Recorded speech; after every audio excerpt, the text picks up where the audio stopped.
सदियों से चली आ रही परंपरा है कि श्री कृष्ण जन्माष्टमी से लेकर राधाष्टमी तक विश्वविख्यात मणिमहेश यात्रा का शुभारंभ होता है। इस पवित्र तीर्थ यात्रा में दुनिया भर के श्रद्धालु दूर दूर से आते हैं और ये पवित्र यात्रा पूरे 1 महीने तक चलती रहती है। साल में एक बार होने वाली इस यात्रा की इसमें सबसे बड़ी विशेषता ये है कि जनजातीय क्षेत्र भरमौर के समूचे गद्दी परिवार के लोग इस दौरान पूरे 1 सप्ताह तक 84 प्रांगण में शाम के समय पारंपरिक वेशभूषा में सुसज्जित होकर डंडारस करते हैं। ये लोक गायन व डंडारस प्राचीन समृद्ध संस्कृति को दर्शाता है, पर इस बार कोरोना महामारी के चलते जिला प्रशासन ने इस यात्रा को संपूर्णतः बंद कर दिया है ताकि आगे कोई किसी भी तरह का संक्रमण न फैले। जहाँ तक इस प्राचीन संस्कृति को बचाने की बात की जाए तो यहाँ के स्थानीय लोगों ने ये सिद्ध कर दिया है कि चाहे कितनी विकट परिस्थितियाँ क्यों ना हो, ये परंपरा यूं ही चलती रहेगी। 84 प्रांगण जो कि इस समय मणिमहेश जाने वाले श्रद्धालुओं से खचाखच भरा हुआ होता था, इसमें आज पूरी तरह से सन्नाटा पसरा हुआ है। दूर दूर से आए श्रद्धालु जो कि इन देवालयों में जाकर भगवान का आशीर्वाद तो प्राप्त करते ही थे, बल्कि वे निशानी के तौर पर अपने घर वालों के लिए यहाँ से कुछ न कुछ खरीदारी कर के ले जाते थे। पर आज यहाँ सब कुछ शून्य दिखाई दे रहा है।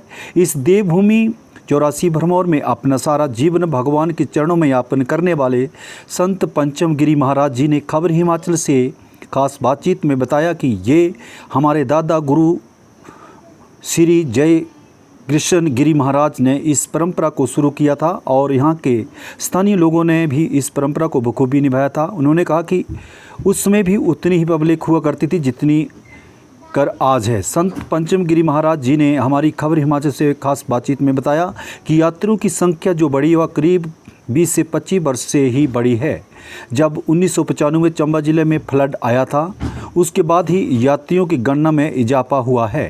यहाँ के स्थानीय लोगों ने बताया कि इस प्रांगण में ये मेला और इसमें चलने वाली यात्रा पूरे 8 दिनों तक लगातार यूं ही चलती है और जिसका कि आज आखिरी दिन है और कोविड-19 के चलते सिर्फ परंपराओं को निभाया जा रहा है। इन लोगों ने कहा कि इस तरह की महामारी उन्होंने पहले कभी नहीं देखी है। उन्होंने बताया कि प्राचीन संस्कृति को बचाने के लिए इस मेले को पूरे 8 दिनों तक उन्हीं रीति रिवाजों का निर्वहन करते हुए ठीक उसी तरह से निभाया जा रहा है जिस तरह से पहले हमारे यहाँ के बुजुर्ग लोग पीछे निभाते चले आ रहे हैं। परंपरागत निभाई जाने वाली इस रीति रिवाजों को लेकर युवाओं का कहना है कि ये महामारी पूरे विश्व में फैली हुई है जिसको कि हम भगवान का प्रकोप नहीं कह सकते हैं और जहाँ तक इस बीमारी की बात की जाए तो इसका प्रभाव हमारे यहाँ इन देवालयों और प्राचीन नगरी भरमौर में नहीं पड़ा है। महामारी देखी है जो कभी नहीं हुई है और हमारे ये आज लास्ट काफ़ी बड़ा मेला है, लास्ट मेला है, 8वां मेला है इसको बोलते हैं। और हमारी ये जो परंपरा निभाई जा रही है ये रीति रिवाज के लिए निभाई जा रही है ताकि हम इसको कामयाब रखें और मेले का जो भी है आयोजन जो भी हो रहा है उसको परंपरा की तरह से निभाया जा रहा है। और महामारी को इतना करोप है, कितने कई सालों से कई वर्षों से पहली बार देखा है हमने। हमारे बुजुर्गों ने भी कभी हमारे व्याख्या में अपनी व्याख्या में कभी नहीं बताया कि ऐसा हुआ है। तो इसके बारे में हम ये प्रकोप या कुछ भी बोले महामारी को इसका को भगवान ही जाने। लेकिन लोगों को कहना है, यहाँ पर कुछ लोगों से पूछा हमने तो वो बोलते हैं कि ये भगवान का कोप है, तो इस बारे आप क्या बोलते हैं? भगवान का कोप तो क्या बोल सकते हैं, पर ये है कि जो भी कोई भी है चीज़ है वो भगवान के प्रति या भगवान की इच्छा अनुसार कोई भी नहीं होता। इसलिए भगवान का प्रकोप रहे या महामारी रखे या इसका कलयुग का युग रखो या इसी विचार से हम इसको महामारी जो घोषित की है WHO वालों ने, तो ये महामारी शिव जी का प्रकोप पर या देवी देवताओं को रखे। तो इसके बारे में हम कुछ बोल नहीं सकते कि हम अपने देवी देवताओं पे ही बोलें कि उन पे ही इल्ज़ाम डालें कि उनकी कृपा से हुआ है। हमारे साथ जुड़ चुके हैं महंत पंचम गिरी 84 मंदिर भरमौर। आइए इनसे जानते हैं कि ये परंपरा जो है पिछले कई सदियों से चली आ रही है, तो इस बारे में वो हमें क्या बताते हैं। ये हमारे दादा गुरु जी श्री महाराज जय कृष्ण गिरी जी महाराज, जिनकी ये सामने समाधि नज़र आ रही है, ये इन्होंने आके परंपरा चालू की थी। उस टाइम में ये लोकल व्यक्ति होते थे सभी जो वो इस परंपरा को निभाते थे और इसी नीति से चल रही है जो आज दिखा रहे हैं। और इतनी ही पब्लिक होती थी, कोई ज़्यादा पब्लिक भी नहीं होती थी। पहले? हाँ, अच्छा, तो पिछले से जैसे अभी तो कोरोना महामारी है, इससे पहले तो बहुत भीड़ होती थी लाखों के हिसाब से। ये कुछ ही वर्षों से चालू हुई है ज़्यादा भीड़। अच्छा अच्छा। ये नहीं कोई तो 25 वर्ष से ज़्यादा भीड़ हुई है जहाँ पे। अच्छा अच्छा और 1995 के फ्लड के बाद फिर ज़्यादा भीड़ हुई है। अच्छा।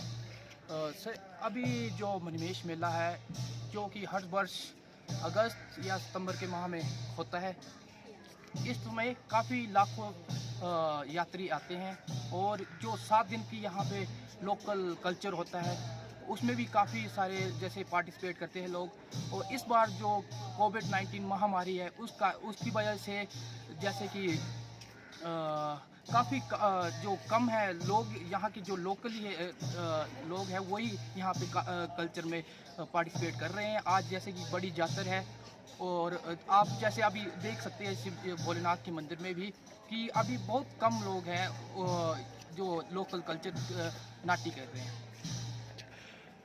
हमने यहाँ सुना कई बुजुर्ग लोग बोलते हैं कि ये कोरोना कराना कुछ नहीं है, कोप है। तो आप क्या बोलते हैं इस बारे में? अब भगवान कुछ नाराज हैं? अब इसके बारे में हम कुछ बता नहीं सकते, कुछ भी अगर हो भी सकता है क्योंकि आप अभी जैसे देख सकते हैं सारे जगह में कोविड-19 के काफ़ी सारे केसेस आ रहे हैं। यहाँ पे भी काफ़ी लोग बाहर से आ रहे हैं पर अभी तक ऐसा कोई प्रभाव इधर पड़ा नहीं है। ये जो हमारे यहाँ भरमौर की जो जातर होती है, यहाँ इस समय लाखों के हिसाब से श्रद्धालु जगह जगह से आते थे।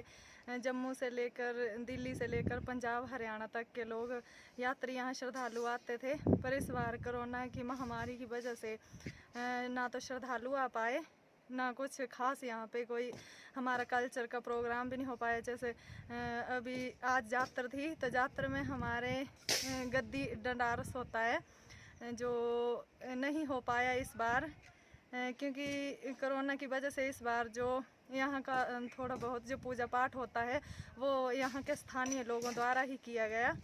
और बाकी ऐसा है कि रात को जो प्रोग्राम होते थे कलाकारों के वो भी नहीं हो पाए। और यहाँ अभी हज़ारों के तादाद में श्रद्धालु होते पर ये है कि अभी ऐसा कुछ भी नहीं है, तो बहुत सूना सूना सा माहौल है। तो बस अब आगे आप कई बुजुर्ग लोग कह रहे हैं कि ये भगवान का कोप है, ये कोरोना फरोना कुछ नहीं, तो आप क्या बोलते हैं इस बारे में? तो यही सबका अगर बुजुर्गों का यह कहना है तो हमारा भी यही कहना है कि ये सिर्फ महामारी नाम ही दिया गया है, बाकी ये भगवान का प्रकोप ही है जो इसके आगे मतलब किसी की कोई चल भी नहीं रही, ना कोई साइंस ना डॉक्टर, कुछ भी नहीं, सब कुछ फेल हो चुका है। तो ये एक भगवान का प्रकोप ही हो सकता है।